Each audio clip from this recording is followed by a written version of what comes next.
মেয়েটা তার বাবাকে হত্যা করেছে, তাই স্পষ্টভাবে প্রমাণিত, এবং তার সাক্ষী মেয়েটা নিজেই। কারণ আমরা ভিডিওর মধ্যে দেখেছি মেয়েটা যখন তার বাবাকে হত্যা করে তখন তার চেহারার মধ্যে আনন্দিতর ছাপ রয়েছে, এবং সে বলতেছিল যে আমি আজকে থেকে অনেক হ্যাপি, আমি অনেক খুশি।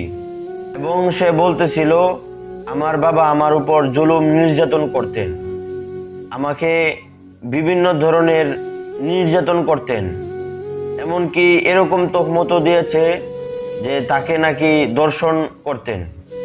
আসলে এটা কতটুকু যুক্তিসঙ্গত এবং কতটুকু সত্য এখনো পর্যন্ত কোনো নিউজ, কোনো চ্যানেলে, কোনো হসপিটালে রিপোর্ট পাওয়া যায় নাই। আমি বলি না যে মেয়েটা তার কথাগুলো ভুল, এটা আমরা খুব তাড়াতাড়ি জানতে পারবো যে মেয়েটা সঠিক বা বেঠিক কিনা। তবে মেয়েটা তার বাবাকে হত্যা করেছে নির্মমভাবে, আনন্দিতে, এটা স্পষ্টভাবে আমরা বুঝতে পেরেছি। আজকে এই মেয়েটা পুরুষ জাতির উপর যে একটা মিথ্যা তহমত দিয়েছে, এটা কতটুকু সত্য জানি না।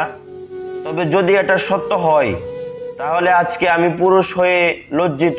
যে পুরুষ দিনের পর দিন পরিশ্রম করে নিজে না খেয়ে না ঘুমিয়ে শরীরে রক্ত পানি বানিয়ে সেই পুরুষ তার মেয়ের সাথে দর্শন করবে, এটা কখনো মেনে নেওয়া যায় না, এটা বিশ্বাস করার মতো নয়। এরকম ঘটনা খুবই কম পাওয়া যায়।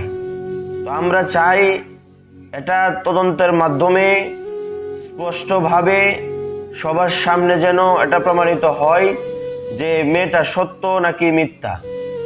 এবং আমরা এতটুকু জানতে পেরেছি যে মেয়েটা দিনের পর দিন অশ্লীলতা, বেহায়াপনার মধ্যে লিপ্ত ছিল। আশা করছি খুব দ্রুত আমরা এর সমাধান পাব এবং এর বিচার পাব।